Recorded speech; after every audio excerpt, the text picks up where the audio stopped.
Yeah. Hi, everybody. You're Welcome good. to My Wife Joined a Cult. We have guests now, which is great. This started off as me talking about my wife joining a cult and all the difficulties that come with it. Now it's time to bring in the experts. And this is to help all of us. That's what this is, to be of service. Not about me being a bitter ex-husband or worried about what's going on, which I am, continue to be. But let's find out more about cults. And we have a guest now. I'm very excited to have him, Dr. Benjamin Zeller. He's a professor of chair, and he's the chair of the Department of Religion at Lake Forest College, which is a private liberal arts college outside of Chicago, right? Correct. All correct there. I'm going to call you Ben. Go ahead. We know each other for 1 minute. We're good. What should I call you? Should I call you Craig? You call me Shoe if you want. All right.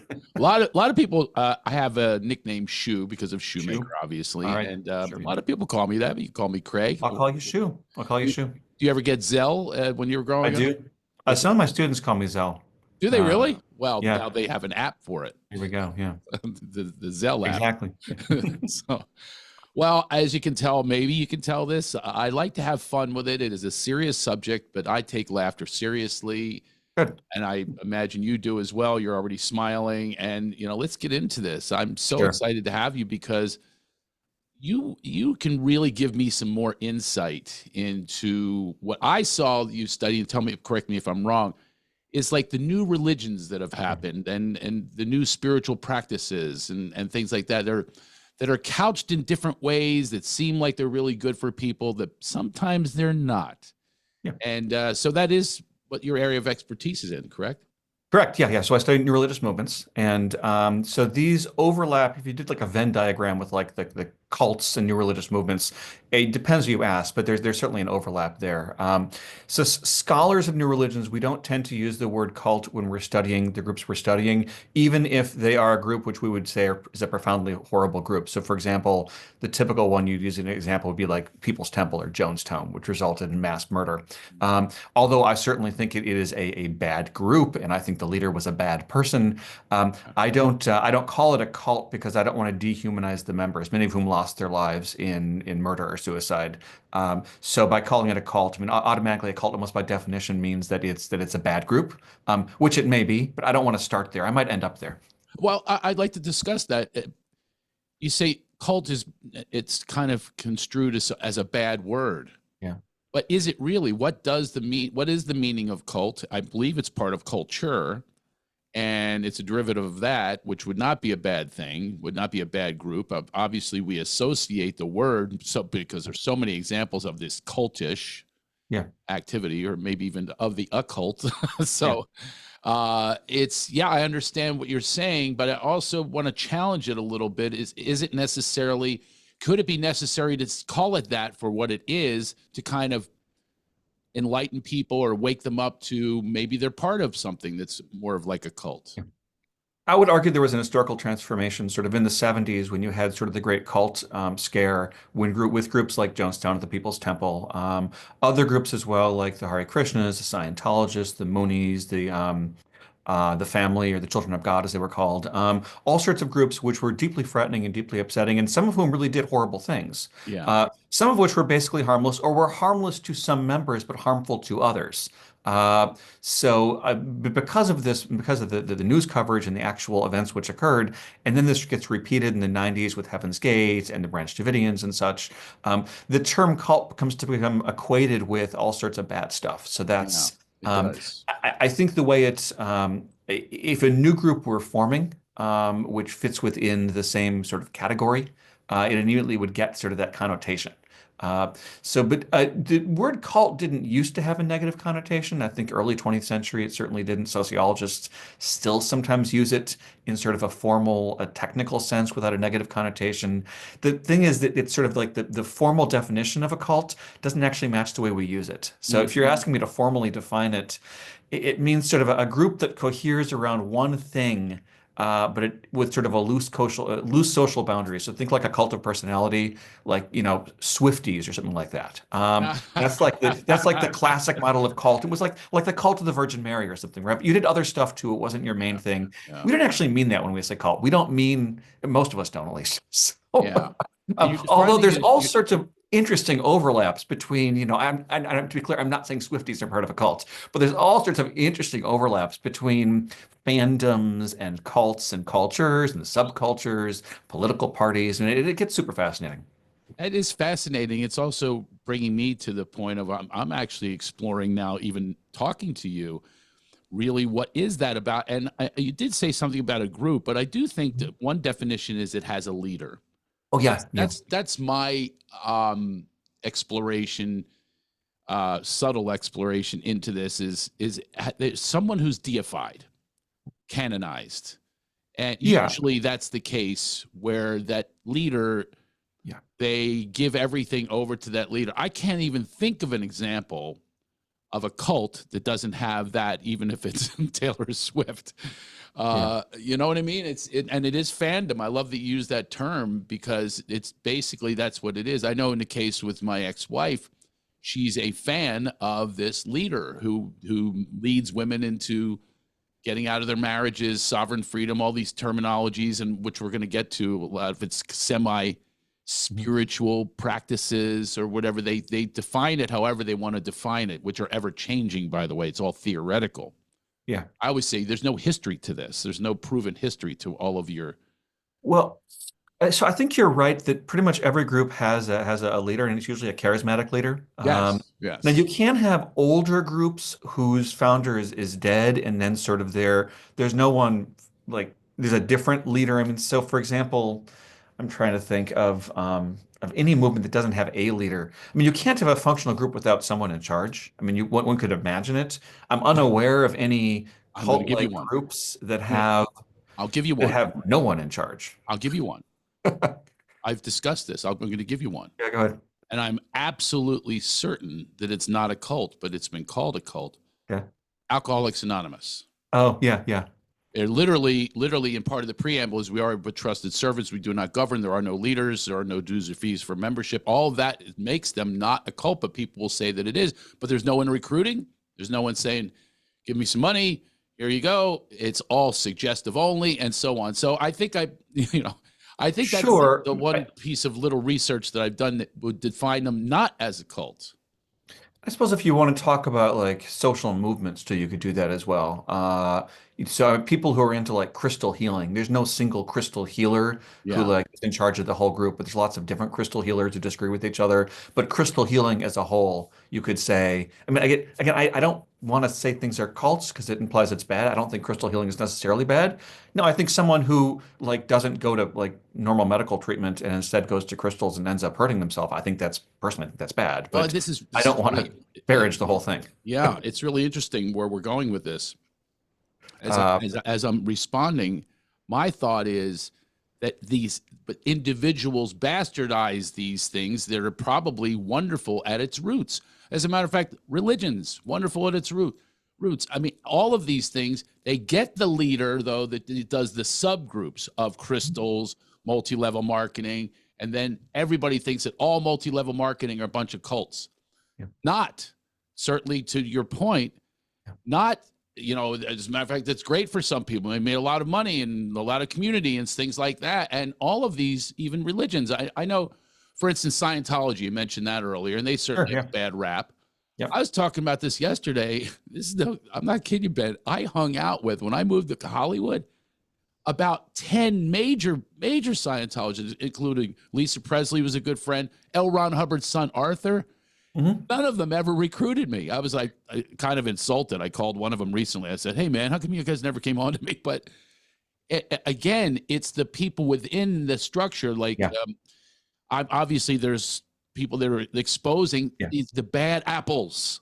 Yeah. That's the problem. There's bad apples with egos that deem Yeah, themselves to be I leaders. think you're entirely right. And I will say I know several Scientologists as well. Now I'm not, a famous dude. So people I know are like the average Scientologist, but Yeah, many of them are deeply dedicated to like yeah. doing good stuff in the world. That group is often held up as sort of the poster child of, of cultdom. And most of the Scientologists I know are, average people. Same And the here. same is true of Yeah. most groups. Again, there are always exceptions. There's both bad apples and there's also groups that have dangerous ideologies. So, I mean, there are actual movements that espouse, racism and things like that. Mm, Groups that advocate terrorism. And so clearly, there's like bad theologies as well as bad actors. yeah. But by and large, I mean, most people are not part of such groups. But even then, they believe that they're doing good. They're Well, doing, that's what's interesting. Yeah, yeah. I yeah. mean, it's beyond it. Yeah, it is. One of the basic models we have for studying conversion to such groups, why people would join. I mean, so basically, I mean, why would anyone join a cult? Is one of the questions people often have, I right? love that. Yes.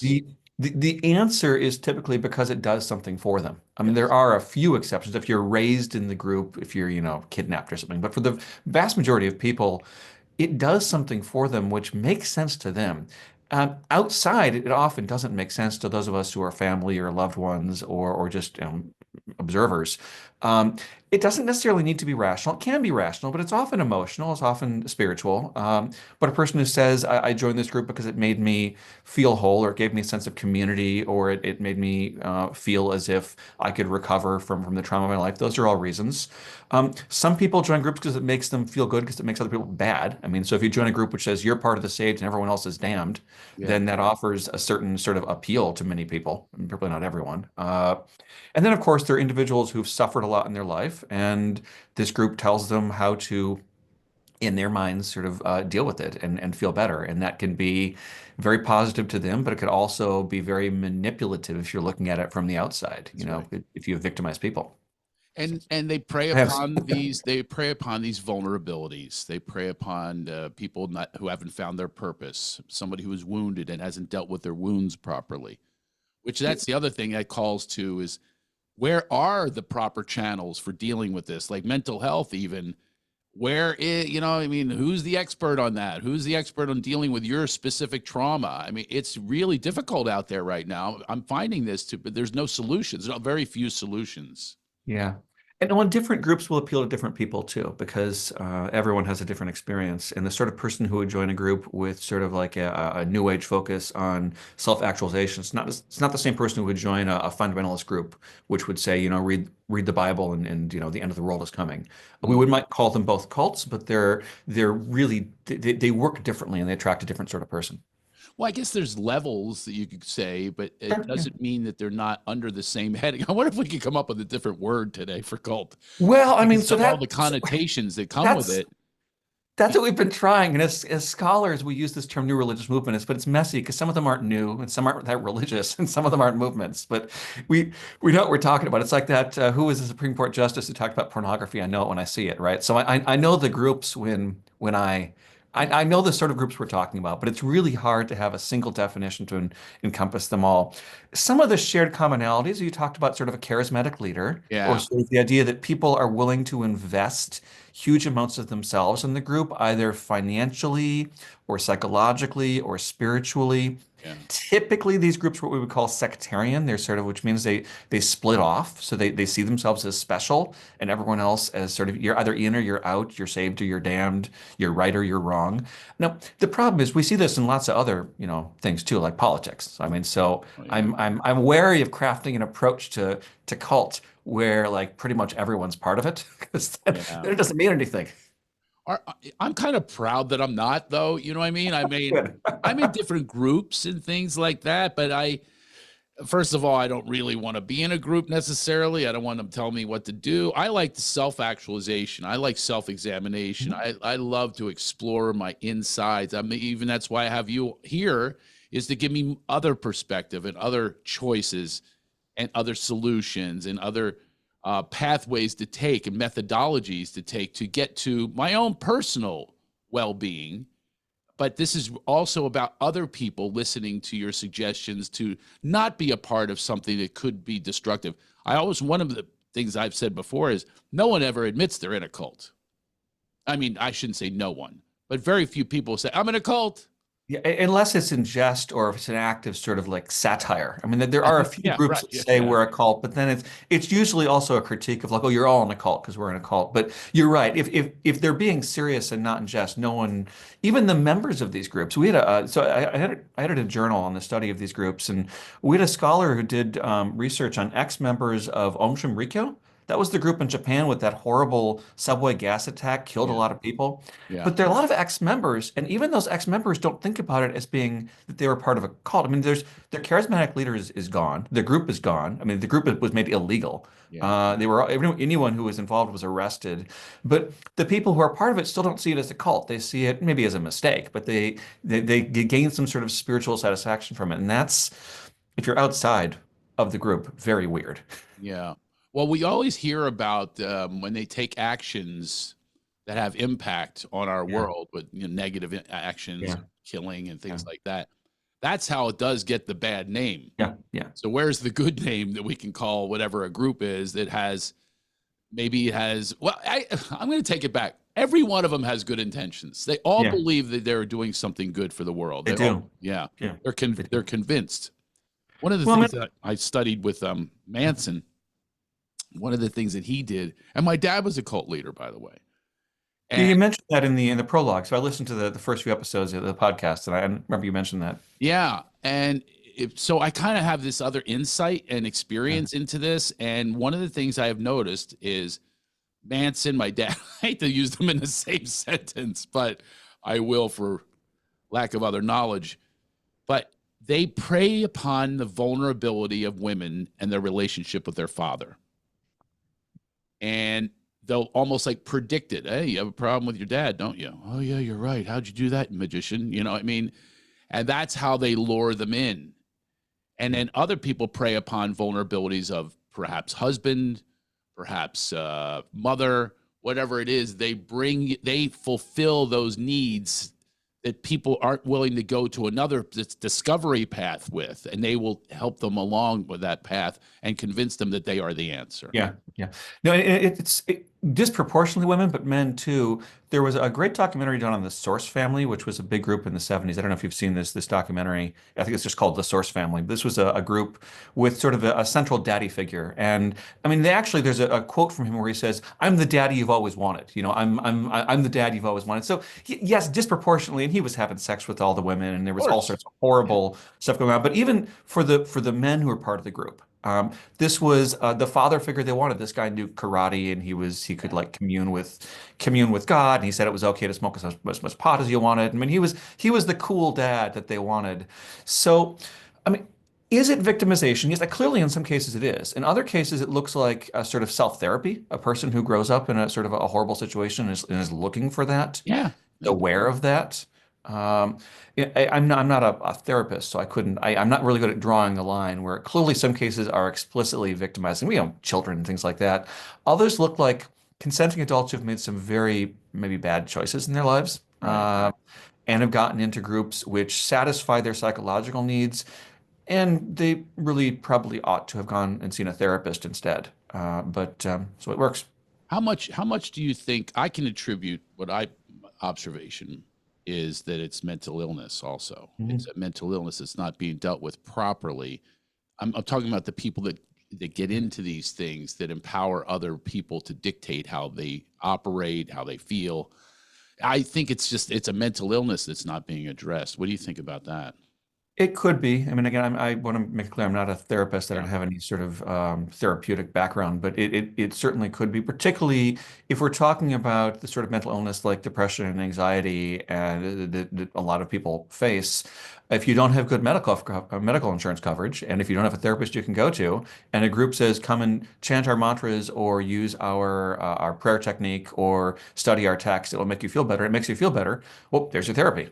Yeah. And if you're a person who is feels as if you don't belong in the world, the group I studied and wrote a book about Heaven's Gate, which was the group with the mass suicide in 1997 with the comet and everything. There's a comet overhead right now, actually, apropos. But Right this uh, moment. they Yeah, well, there's a this week. There's a some I forget the name of it. It's got a Chinese name of some sort. It's a big comet. Read the news. But anyway, so the group I studied in 1997, the people who joined Heaven's Gate felt like they didn't belong in this world. They literally thought that they were alien, and they join a group which tells them, "Yeah, you're right. You're an alien. You don't belong in this world. You're an extraterrestrial." That is effectively a form of self-therapy. Now, I don't endorse suicide, and I think, and I wish the suicides had not happened. But for them, that was a therapeutic act, Right. which They're just looking at it as their yeah, pathway to enlightenment. This is yeah. where yeah. That's really why I study this because I've always been struck by why do people do things which look insane from the outside, but is totally sane to them. You mentioned earlier that all of these groups think they're doing the right thing, and that to me is what is so fascinating. Even a person who wants to, you know, drop nerve gas in the subway in Tokyo thinks he's doing it to save the world. Branch Davidian is another common case we bring up, right? So David Koresh in Waco, this is in 1990s. They thought that they were doing the right thing. They were ushering in the end of the world. They thought they were good Christians, and Oh those yeah. people And outside yeah. said, what are you doing? You're all gonna And die." Koresh was having sex with them as well, by the way. A He lot of these was, yeah, charismatic leaders, yeah, they have multiple partners or polyamorous and all that kind of stuff. They tailor it to fit their needs and ego. Ego is a big part of this as well, wouldn't you say? yeah. I think Ego so. is, to me, my observation is that ego is such a force. And ego, I'm sure you've heard the term edging God out. And because you're not going to a higher source, you're going to your mental source. You're going Yeah. to a source of ego that's fed. That's the other commonality I find is the leaders to bring them in, they feed them the food that they need or they think that they need. That's praise, adulation, Sure. Yeah. connection, all of these things. And they start bandying about these terms that keep them, their ego fed. Yeah, well, you're playing on two things there. One is the ego of the leader, right? Which I mean, Yes. it's whether you believe it or not. I mean, it's a narcissistic claim to claim you're God or you can speak for God or things like that. Now, I think some of these people actually believe it. Some are clearly charlatans, and some are in the middle, and we don't know, right? Yeah. But to claim you speak for God or our God is an extreme claim. But then there's this weird interplay between leaders and members because the members are made to sort of feel empowered by that. Yes. People who join these groups to get to hang out with God is a pretty cool thing, right? Yeah, So, exactly. you know, Right. there's an appeal to that. Now, there are some people who really join groups because they ultimately like hate themselves and they want to sort of diminish themselves. But most people actually want to feel good about themselves. Yeah. So you join a group not because it makes you feel bad, but because it makes you feel good. You get something out of it. And that maybe you get to ride in the coattails of someone who's God or who's speaking for God or the spirit or the goddess or whatever else you believe in, right? So Yeah.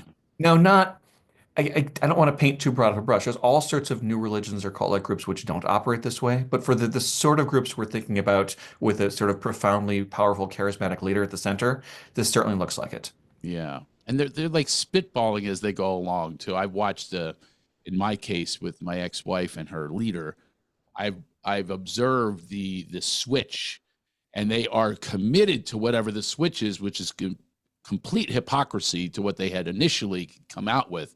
It's all theoretical. It's just as they go, as the What do you mean ego. by the switch? You mean like in what they believe or what they're I'll doing? tell you what. One of them is this leader comes out a few years ago. My ex-wife went away with her, Yeah. and she announces on Facebook, "I had a one night stand. I snuck out of my room. My wife was with her in Australia. Going, what else was going on? And she was married at the time. She's and this man had power over me, and I had this Oh, one night yeah. stand, and he was filling me, my vagina, all this. It's just unbelievable for kids to read, by Okay. the way. So it's basically, okay, mamas, get your sovereign freedom from the men, which my ex did. Now it's let's get a man who dominates us. That's the new twist now. Let's get a man who would kink and sadomasochism. This is what we need, ladies. We need to still have our freedom and all this, but we need this man. And here's how we need the man. It's a complete reversal. But that's what they can do because they have no doctrine. They have nothing to go on from history. Yeah. It's all made up on the fly. They're paving the road as they go. I suspect, without knowing the group, that the logic behind it is probably the idea of empowerment. In some way, it was empowering to free yourself, and then it's empowering in some way itself. I would guess that that's the logic. Because people would ultimately, I think people would leave if it's a total break. But on the other hand, I mean, again, I don't know this group, but when people are already involved with a community or with a leader, they're getting something out of it. It may not be related to the content. It may be more related to the feeling they get. But So yeah, you're right. exactly what it is. Sometimes the content can entirely change. It doesn't matter though if you feel like I'm part of this group. It's what I'm into. Oh I yeah. get it from the community or from the leader. Then it does matter less. Even the products changed. They went from soap to guiding mothers to just off the Okay, yeah, top of my head to water systems to dildos is one of okay, the latest. So orgasms they're selling. There's actually a documentary called Orgasm Inc.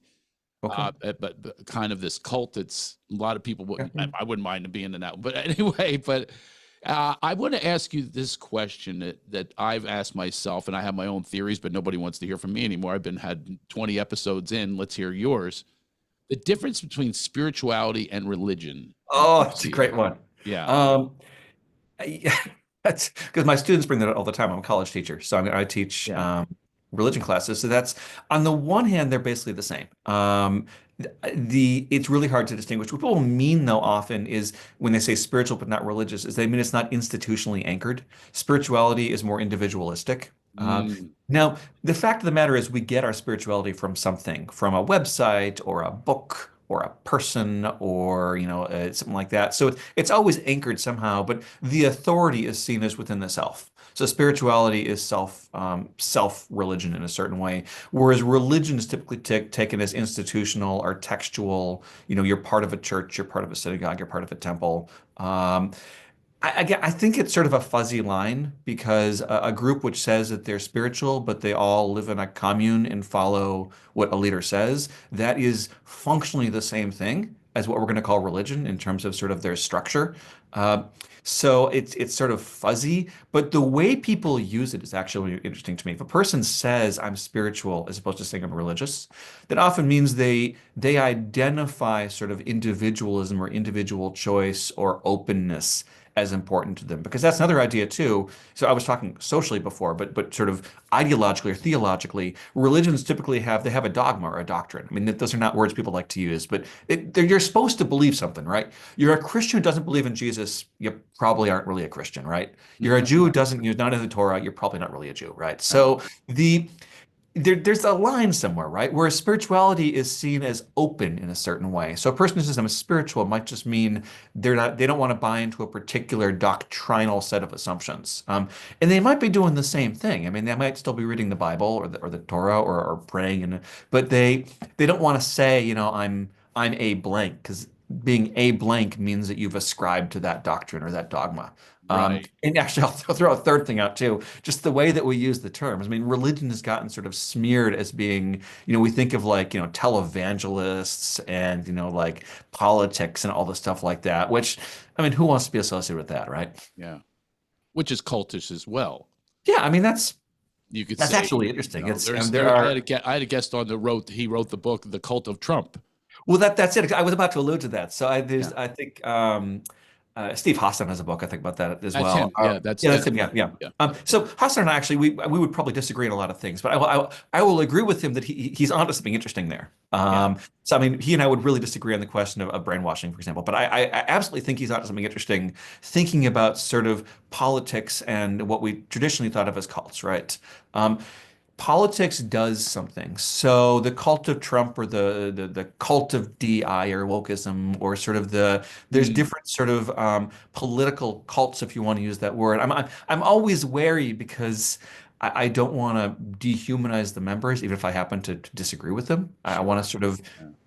I don't I'm want to with you. assume that they're part of a group just because they're like deluded and wrong. Like they might have a very good reason for voting or believing or belonging to a group that I I'm don't glad you belong to. said But I'm glad you said that. That's related to my spiritual practice, if you will, is the individual in me, the spirit in me, the divine, essence that I am, that we all are, right? That informed me to leave my left cult, if you will, But also now, because I didn't like the intolerance and the lack of compassion, lack of empathy for the cult of what mag or whatever you want to call it, I Mhm. see all this attack method. That's not spiritual to me.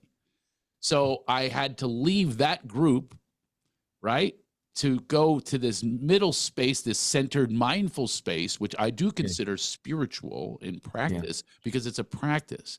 And I yeah, have to practice this tolerance all the time, the mindfulness, consciousness all the time to go, okay, I don't think the answer is to attack them because now you are wrong, if you will. yeah, You're not being the person that you want them to be. yeah, You want them to be tolerant, but you're being yeah, intolerant. So I'm digging this space, but I do think it is a spiritual place because I'm not led by a religion to this conclusion yeah, of I got to step aside, step back, and into me. And if I think, if you will, I think that this is a kind of a way that we should probably go in these directions of it gets it's self-actualization and where yeah, you don't and yeah, where you look at all of it. So now I'm able to know the right, by the way, which I never would imagine this before. I actually went to a convention where there's all these people I oppose. They were my enemies. They were my defined enemies. I'm going, wow, they've got some interesting points that they're making, some interesting conclusions and assertions. And I was fascinated by it and I really dig it. So now I already know my lefties. That's me for years. But now I'm getting to know this and it's interesting. But they're both, in my version, is yeah, I was in a cult. If I yeah. was in that attacking, I'm right, you're wrong. Here's I'm going to tell you all the reasons that you're not. So I think that we can all step back and kind of be in this spirit, this true spirit, a Yeah. truth of who we truly are. At play in all of that, there's sort of a sense of assuredness. The idea that I'm right and you're wrong is often Yes. what's sort of underneath that, right? And Yeah. I get sometimes we label it like fundamentalism, and Yeah. I, when it's religious, I mean that clearly works. But I see that as sort of this idea that there is a bedrock assumption that my position is unchangeable and correct, and if you don't agree with me, something is wrong with you. That's Uh, right. Now, here's the thing. In some ways, we're all party to that, right? We all have bedrock assumptions. Yeah. Um, Exactly. and And confirmation bias. yeah, exactly. Yes. So, Yeah. I mean, Yeah. I realize the totally subjective leg I stand on, right? I mean, mine, if I had to write mine down, it would probably have to do with things like, I don't know, tolerance or things like that. But I mean, do you, if fundamentally like tolerance is your bedrock assumption, I mean, how is that different in some ways than a fundamental assumption that everyone should be like you? I mean, which is Yeah. the opposite, right? I'd like to say it is different, but I recognize Yeah. I recognize the same psychological logic is at play, right? Yeah. Where my position must be right and yours must be wrong. At the end of the day, we all still have to decide what group you're going to be part of, who you're going to hang out with, who you're going to vote for, what you're going to believe. At the end of the day, you still have to, make those decisions. Yeah, you do, but to be informed out of these echo chambers, which, by the way, a cult is an echo chamber. But Sure. One, just like the news is, if you go to yeah, a certain yeah, news source, yeah, that's your echo chamber. If you go search for these confirmation biases, then you're going to get informed. I was talking to someone the other day. She said, "Oh, I'm going to leave the country for a little while because of the unrest and all this stuff." And she has a certain take, and she says, "Well."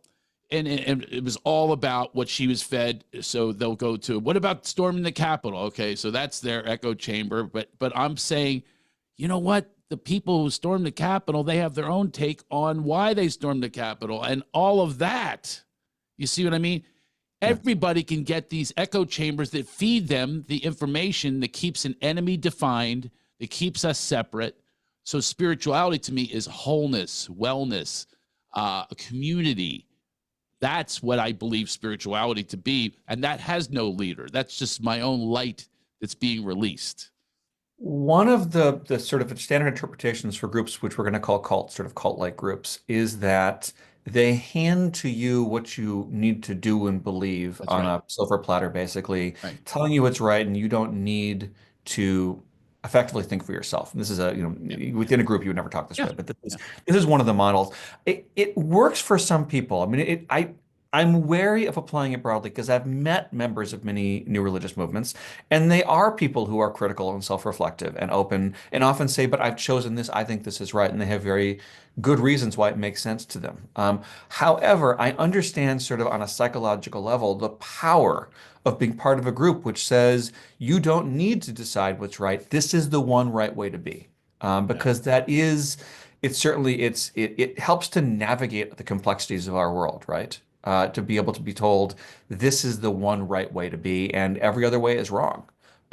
We see that in the groups we're going to call cults, but again, we see that in lots of other things too, in religions, in politics, again, in subcultures.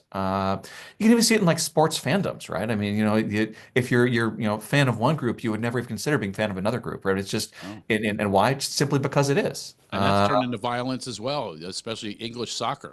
Oh So, yeah, I mean I mean, English soccer is. I mean, we can think of all sorts of examples of things which look like religion but aren't really religion. But right. English soccer, I mean, the Premier League is absolutely Yeah. a good example. Or yeah, I mean, we have probably some American examples too. I think hockey fans, maybe who get really into it. Maybe Oh, Canadian football. fans. Football. Are you Yeah. kidding me? Football fans. You talked, I'm from Philadelphia. You mentioned Dallas Oh Cowboys. yeah. They'll hang them in Yeah. effigy. I went to a game once. They had a former Eagle hung in effigy with his jersey on because he went to the Cowboys. He was the ultimate Wasn't traitor. weren't the Eagles fans the ones who beat up Santa Claus or something one year because your team Okay. was losing? All right. Yeah, I think I remember that's that. Yeah. that's our cult. We've got that reputation. Well, We're never so I gonna will say, I'm a Packers fan, so I wear styrofoam cheese in my head, so that's equally ridiculous, right? But my friend is your new kicker, by the way, as of oh, today. really? Okay. Yeah. Brandon McManus, yes. Let's hope he does well because our last few have not been. Oh, is that right? Oh, he's a great kicker. Yeah, Well, yeah. Narvison, who we just cut, we were just really the last few years have not been good for kickers for the Packers. So Really? Well, let's hope. you've done good on this one. He happened to Okay, be good, free, and he's a really good foot. Yeah. good. Yeah. And he went to the same college I went to, Temple University. Oh, Uh, oh, you went to Temple. I taught at Temple for a while. you did not. I did. I taught for a couple of years part-time at Temple. You got the hell out of there, though. You had to Well, I reside was in. just part-time. I was just part-time, but You had to live there, right? It wasn't a Zoom. I no, I lived in Jersey. Oh, yeah. See, you don't want to. I lived on the corner of Crack and 8 Ball. You know what I mean? So it's Crack I and took this. Homewood. I took the SEPTA in. I lived up in Jersey. Oh, nice. That's what people do. It was a great university for me. And by the way, speaking of that, that was the first time I was ever approached by a cult, and Oh, I've okay. been resisting them On ever campus? since. Yeah, on campus. Yeah, the Hare Yeah. Krishnas, Oh yeah, yeah, yeah. and I was vulnerable. Yeah. I followed this beautiful woman. Hassan talks about this as well. The same thing Yeah. happened to him when he was in college. And I followed, well, go ahead, tell me where we're going. You're vulnerable. You're wanting some sort of a connection with, especially the opposite sex. So they use sex. And the other thing I was going to say is shame. Yeah. I think Brene Brown talks about shame as a root of so many. I've seen the shame. I remember when my ex, she was in another cult and then she was in a semi cult. I watched her try to get out of those, and the shame that they put upon her, she couldn't leave. Yeah. She said, I'm going to go, I'm going to leave. And then she would come back from the Zoom and they had shamed her right back into it. And so what's your experience with that, or your studies? What does it say about that use of shame to keep you Shame? in the cult? Yeah. Well, I'll go back to one of the things you said earlier, which I Yeah. want to comment on the use of sexuality or sex for Yeah. recruitment. I mean, the sort of pristine example of that would be the Children of God and their model of flirty fishing, where they literally said to the female members, use your sexuality, sleep with people to bring them into the group, because they believed that would, to save their souls, was worth it. The Hare Christians you ran into, they were celibate. They weren't going to sleep with you, but they maybe flirt a little bit to get you to show up. The use of shame. They might have been Moonies. I get them all mixed up. Okay. Well, you didn't join. That's interesting. So I don't know. Whatever you went to, it obviously failed on you. I've never joined. I have a hard time joining any group. I'm actually joining a group this weekend. To be honest with you, I'm joining a group because I really have a difficult time. Which group are you joining? I'll tell you what it is. I've empowered women my whole life, right? And I've taken this feminine perspective my entire life. And now I'm examining, going, where did that get you? Disrespected, disdain that comes my direction, and look at all the theft that she's done and the abuse and all that. That's where it got me, is being this really sensitive feminist man.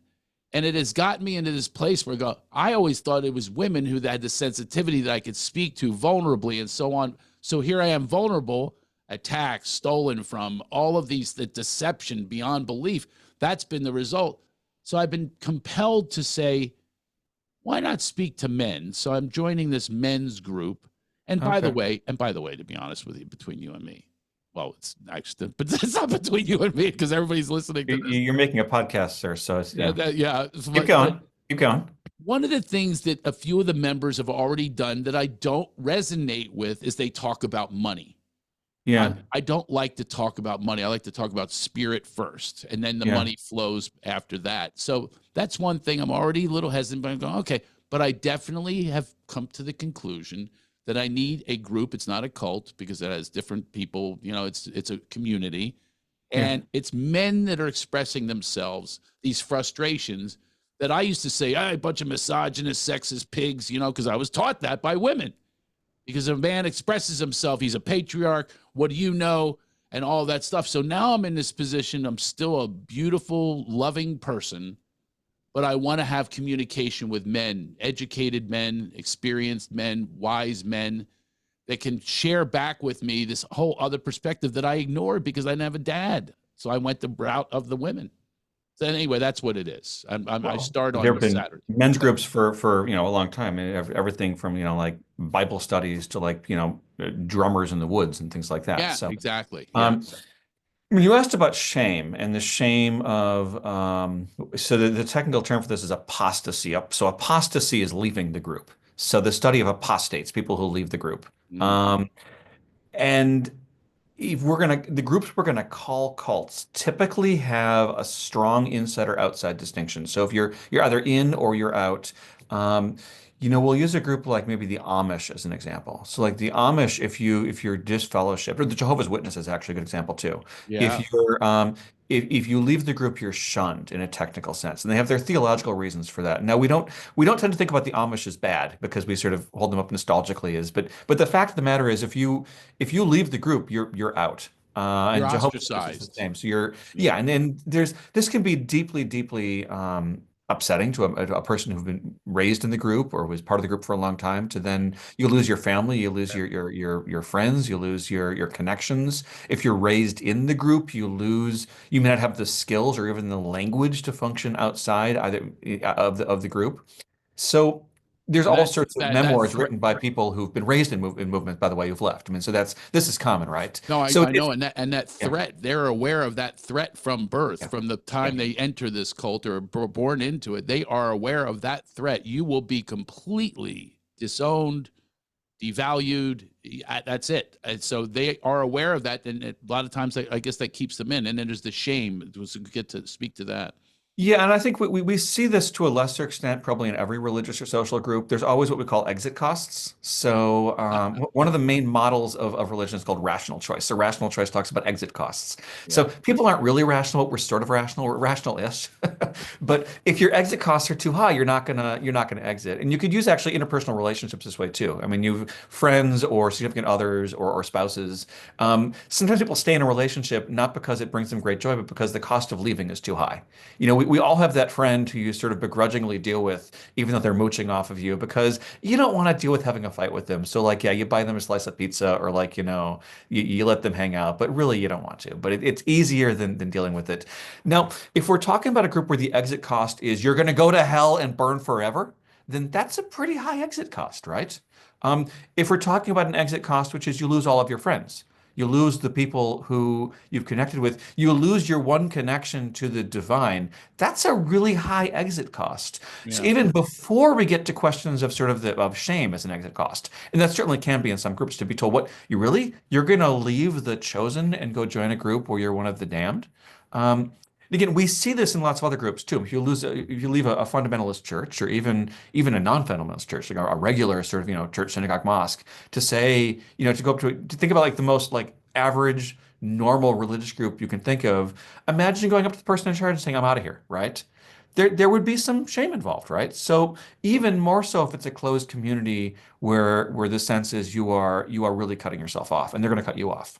Because most mainstream churches or synagogues or mosques would welcome you back in, right? But there's the idea for some of these groups, once you leave, you're out. Yeah, part of the system and the paradigm is to actually recruit. They build that into the system. I'm sure you've seen this. Sure, in some groups more than others. Yeah. And one of the interesting sociological observations we've had is even if you don't make recruits, the act of trying to recruit is actually a powerful incentive. So Yes. there's a really classic study on Mormonism. No, I should be clear. I'm not saying Mormons are part of a cult. To be very, very clear. Right. But it's a study of religion. But so if you know anything about the Latter-day Saints or the Mormons, they send missionaries out. So most missionaries don't have much success at all. Like they almost make no converts. But it solidifies their sense of belonging within the Latter-day Saint tradition, the fact that they had to go out there and try to sell their religion, for lack of a better term. Now, again, to be very clear, I'm not saying Mormons are part of a cult, I but I'm, understand, but but I have lots of Mormon friends, right? So I want to we're be really talking clear. about fact. It's a But fact, though. yeah, They're sent out but to these. They go yeah, all over the world. trying These missionaries. trying to convert someone, even if you never convert them, Right. makes you feel more assured in your own identity. Yeah. So now if we think about like an MLM group or something like that, Right. the idea of you really are, if you don't make it, if you don't make that convert, then you've failed. I mean that's even more powerful of an incentive. But yes, so all groups try to make converts. Otherwise, they wouldn't last as a group. A group That's that what feeds doesn't. I mean, this particular cult of my ex-wife and her leader. That's exactly what they are. It's MLM, and it's all about recruitment. yeah, Everything they post has a DM yeah, me because you want what I yeah, have and all that kind of thing. This is what they do. Is It's all part of the paradigm. It's yeah, the system that they're under, yeah, and they do get shamed though yeah, if they say I'm going to leave this, then they're going to blow the yeah, whole pyramid operation because yeah. you what are you talking about? You told me all these things. You proposed that I was going to have financial freedom. Now you're leaving. That is Yeah. enough to keep someone in. Just that amount of shame, and that's what I I found with know you my mentioned, or you're familiar with Nixium because you mentioned it in one of the yes. prologue episodes I listened to. But I mean, Nixium's again sort of almost like a model case of that, right? An ideal type of sort of a MLM cult-like quasi-religious or religious or spiritual group. Again, in that case, clearly the founder, I'm blanking on his name, was a sexual pervert and all sorts of other stuff too. But Right. but for the members, there was this sense of meaning and belonging you got from being part of it, as well as its incredibly high exit costs. So think about it. There's this huge pull in. You're part of this group. You're made to feel special. It's going to elevate you. It's going to bring you, expand your consciousness, elevate you to a spiritual level, unite you with sort of the center of being if you stay. And if you leave, then you're exiled from this. You'll lose your friends, you'll lose your connection, you'll lose society, you'll lose what you're gonna do Saturday night, and also you might go to hell. And in the case of Nixium, I think they also had like, naked pictures and things, right? So there's all sorts of bad So they stuff. So use bribery to keep yeah, them in so there. Yes. super high exit costs, super strong sense of belonging within. You can see why people would stay. Um, I love your term, by the way, exit costs. Exit costs, yeah. It's not mine. I take it from scholarship, but it's Yeah. um it's a way to try to quantify what is in some ways unquantifiable. And the idea of exit cost analysis is that people basically act rationally, even if it's like an emotional decision. It's basically somewhere in your mind, you're like you're doing things for a logical reason. And this is why I'm wary of sort of brainwashing models, is I think basically people do things which make sense to them. Um, and it may not make sense out of them, or even 5 years later or 5 minutes later, when they look back at their decisions, they say, huh, that was wrong. But at the time, it made sense to them. And Yeah. I think that's really important to me as a scholar who studies these groups, because I talk to members of these movements. Even if they're making decisions which I think are totally wrong, I want to recognize that it makes sense to them. No one joins a cult saying, I'm joining a cult. No one gets into an MLM basement level saying, I'm going to lose all my money and get financially and spiritually abused. And lose People join a group friendships. saying, this is offering me something meaningful, financial incentives, spiritual incentives, community, something like that. Then they end up making a whole bunch of bad decisions, typically, or good decisions, depends on the group. And then, a couple months, years later, decades later, they say, whoops. Or maybe they stay in. I don't know.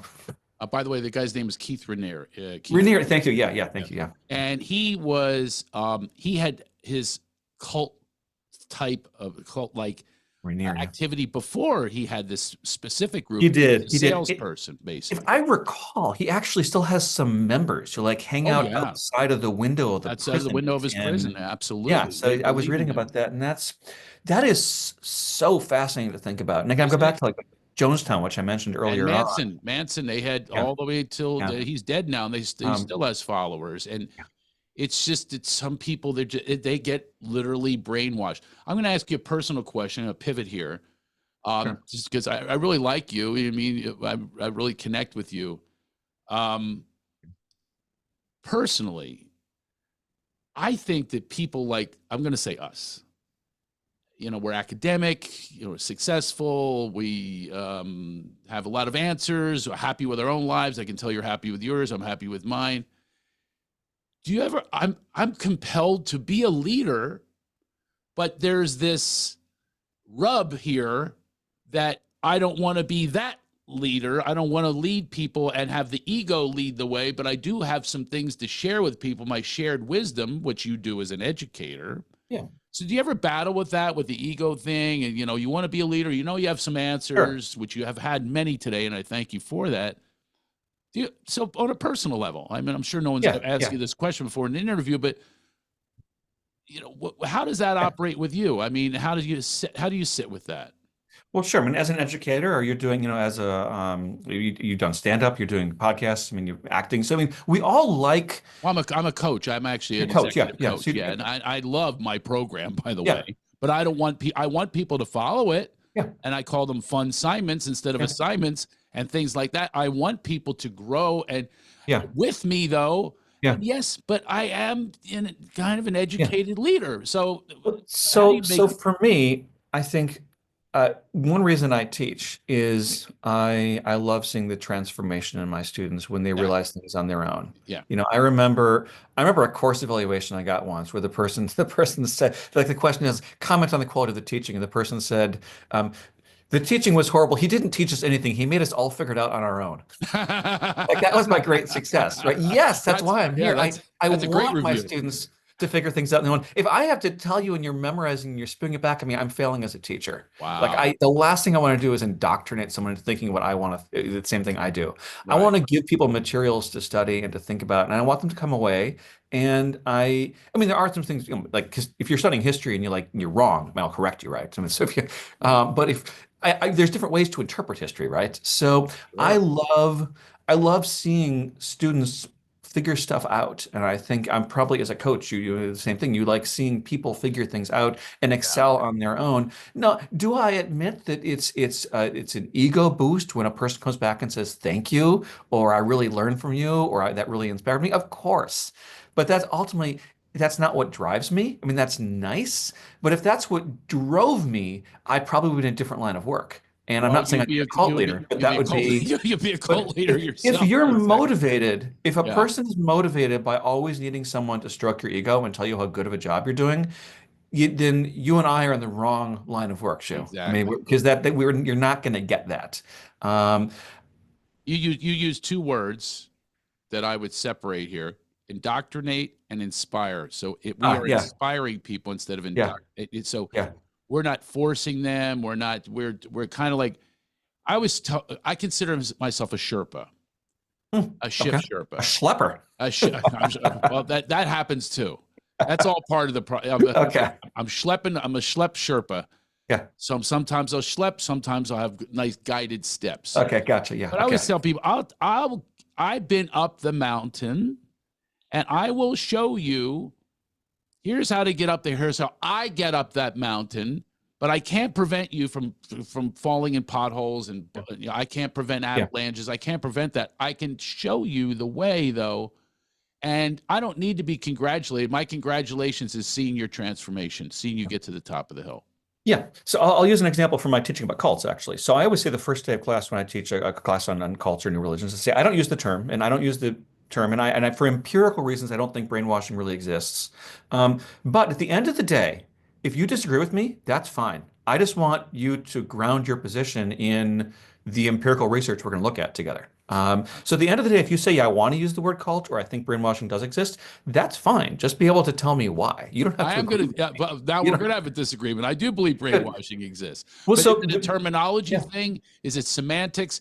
But brainwashing is, to me, it's the steady flow of this alternative information that wishes you to follow them.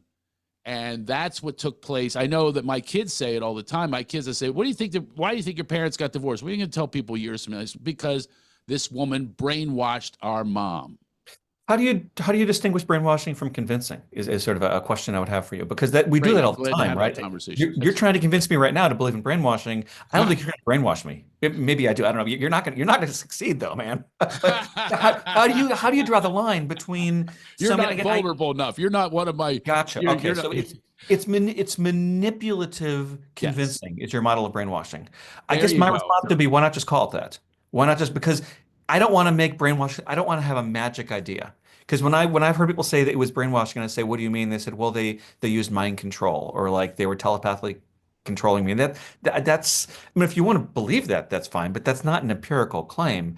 But to say manipulative convincing, then I can compare it to other sorts of convincing, and I can compare Isn't it to that other forms of manipulation. it's funny because you've had two words that you object to: cult and brainwashing. Yeah, It's an interesting concept to be explored, by the way, which is a wonderful that you do in an academic sense. You do explore it.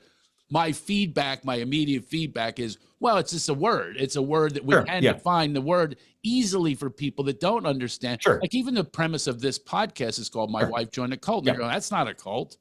That's sure. not a cult," Well, because they think of a cult as Jim Jones and all the ones we've yeah. named. But that So doesn't mean it doesn't have a charismatic leader who's manipulating the subjects. if you want to use the word cult or brainwashing to get people to think critically, by all means, go ahead and do it. In fact, I do that. The title of my course has the word cults in it. The first day I say I don't want to use the word, but you know what it means. Everyone knows what it means, right? Yeah, So yeah. I'm fine with that. What I'm really wary of is subjecting innocent people to the power of these words, right? To say to someone, that person has been brainwashed, that person's part of a cult. Um, Necessarily then means they don't have self-control, they don't have self-ownership, they're part of a destructive group, and that's what I'm wary of doing until I know the group. And instead, I might say the person has joined a dangerous religion, or the person was manipulated into joining a spiritual group or a social group. But I don't want to start with that. If I end up that way, then that's fine based on what I've studied. But I just don't want to start by assuming that people who do weird things are necessarily bad or wrong or manipulated or brainwashed. Because there's lots of weird things people do. People believe all sorts of weird stuff. They do all sorts of weird stuff. Religion, spirituality is super fascinating. People believe, that God's in rocks and crystals and angels and gods and mountains and everything else. And who am I to say, right? I don't want to tell you your religion's wrong, man. I just want to. I want to understand it, right? Now, if you believe God told you to kill a bunch of people, I think that's wrong. But I want to start with the idea that you get to decide your beliefs and your practices, and if they're going to have a bad repercussion on you, people around you, then we can talk about that and why maybe you shouldn't.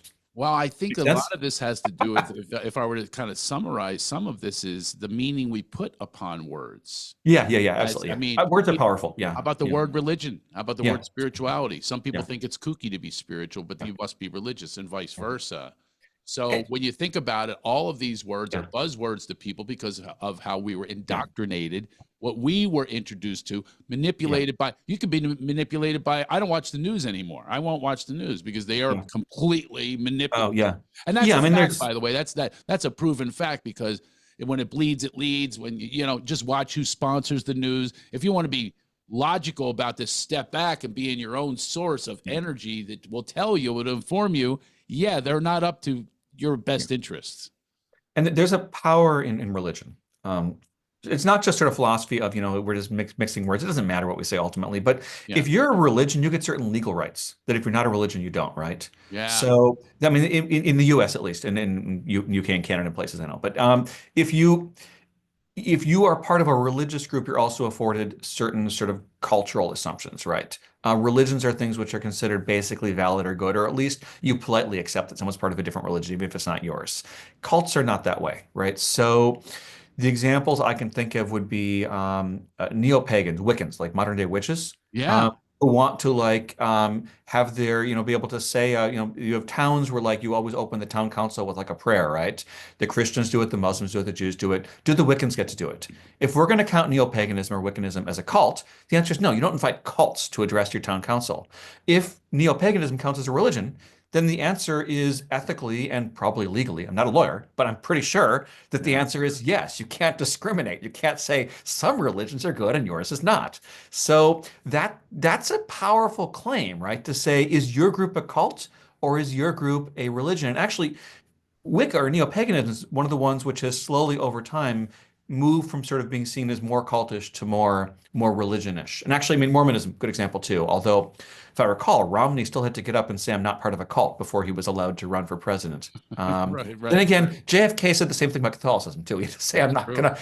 I'm not gonna take orders from the Pope." So And a there's a Catholic was slow never, shift. yeah. And Yeah, that at that point, yeah, Catholics were never yeah, sure. elected to office. Catholics and Jews slowly were made okay, right? There's this long Right. process of, which groups get from being seen as bad religions or cults to being okay. Clearly, some groups never will, and groups that espouse like human sacrifice or like, Yeah. stuff which is horrible will never do it. But Jews, Catholics, Yeah, sure. Mormons, maybe Of course. neo-pagans have sort of come in. Native Americans. Native Americans, absolutely, yeah. So, We were taught to believe yeah, yeah, yeah, yeah, whatever yeah. you So much call has it. changed. Yeah, absolutely, Yeah, so much has changed, they're right? scalping and all that kind of stuff. Um, Everything is all about, what echo chamber you are yeah, in, and yeah. you're going to have confirmation bias. And speaking of this wanders in, we have to conclude very soon here, but this wanders into free speech, Sure. Yeah. words Yeah. that have different meanings to different people. For instance, censorship that's going on right now. Who decides even ratings in movies? Who decides these things? Who decides what is objectionable, what is not okay for a child to see or whatever it is, and who decides not? So there's a really slippery slope where language, I always said, if I call you a fnifna, that might be my F word, a horrible thing. But you smile when I called you a fnifna. Yeah.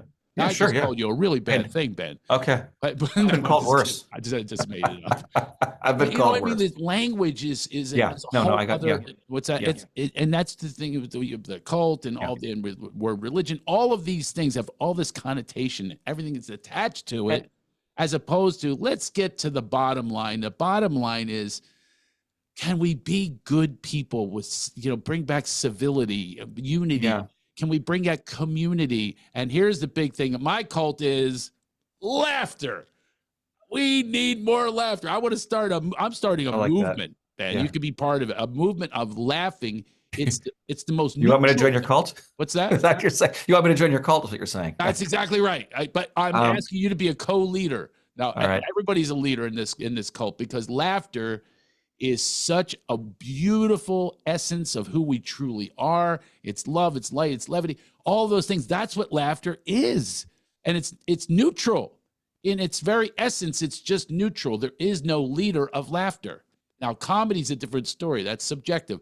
Laughter, though, is so beautiful and it's within all of us. I have to conclude now. Boy, this was fun. We're out of time. All right. I have a I've quick enjoyed chatting. This is fun. Yeah, it was fun.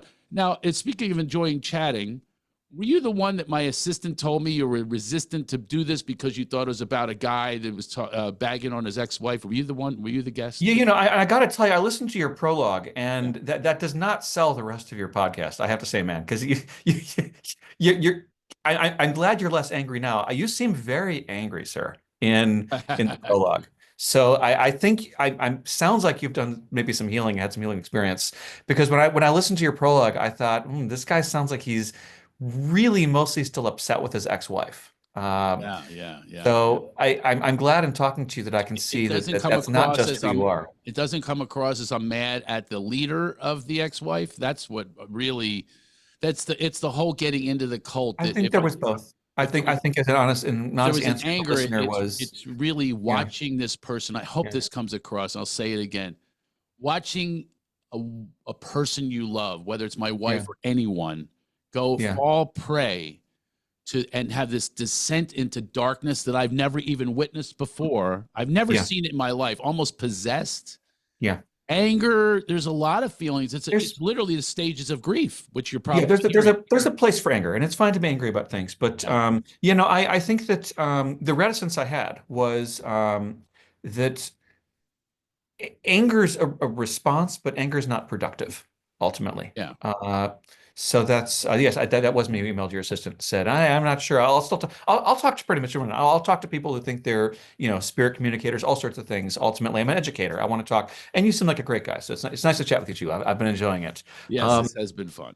but I'm glad. ultimately, I'm yeah, glad we got past pleased. that because I get past these things, Good. and I believe that I'm doing it in a way. Part of the reason for the podcast is to help other people have a better understanding of when they lose someone to Yeah. alcoholism, drug addiction. I don't know if that came across in the prologue. I can't even Yeah. remember what I said in Well, the prologue. It was a I while couldn't ago. imagine. I have a very loving family. I love my wife, my children, my Yeah, parents, my brothers. I mean, for me, family is very important. So what you've same. gone through in terms of the separation from your ex and the way it's impacted your children, I couldn't imagine. I would never want to. Yeah, So clearly, that's impacted you, and I'm sorry. And we see in terms of the study of cults or new religions that is ultimately something that happens. People make choices which are self-empowering, and they understand as self-empowering for their own spirituality or their own identity or their own psychology that cause all sorts of really horrible pain for the people around them. And we that's see what this all the they time. don't understand it. Yeah.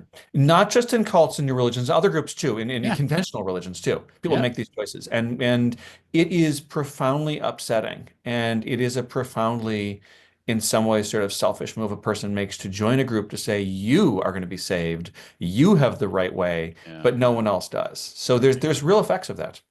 And DM me because I've got something for you, a water system that you should have. Hey, Ben or Dr. Benjamin Zeller, this has been a real pleasure.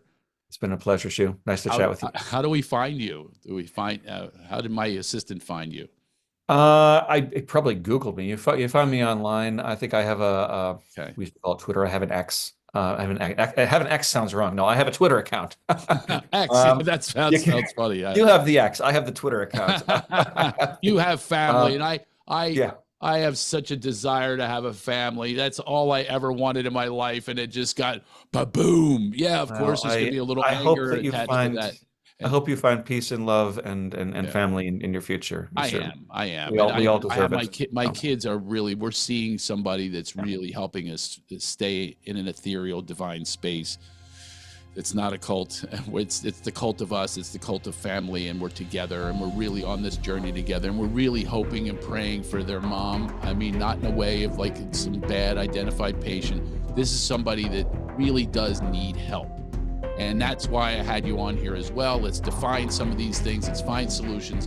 All the guests, that's what it's here for. It's not some griping session and anger over this, over what happened. Of course, there is anger about it, but what do you do after the anger? And there's all the stages of grief, and we're in one of the stages. I'm in a nice stage right now. Forgiveness. I can tell. Good for you. Thank you, man. Take care. Great day. Bye bye. See you.